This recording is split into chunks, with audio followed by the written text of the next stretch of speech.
गडचिरोली जिल्ह्यातील भामरागड येथील नागरिकांची आर्थिक फसवणूक करून तेथून 2 वर्षांपासून पसार असलेल्या आरोपीला अवधूतवाडी पोलिसांनी बेड्या ठोकल्या।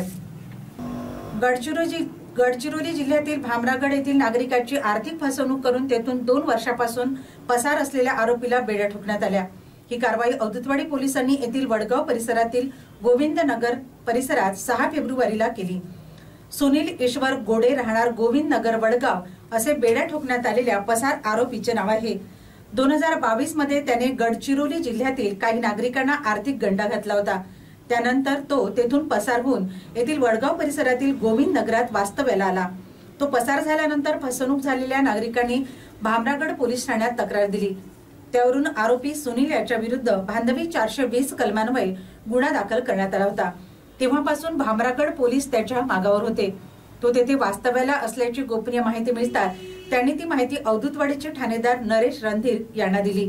त्यांनी तात्काळ पथक पाठवून आरोपी सुनील याला बेड्या ठोकल्या। तसेच भामरागडच्या ठाण्यातील सहाय्यक फौजदार राजेश मडावी यांच्या नेतृत्वातील पथकाच्या त्याला स्वाधीन करण्यात आले। त्यांनी अवधूतवाडी पोलीस ठाण्यात रीतसर रवानगी टाकून आरोपी सुनील याला ताब्यात घेतले।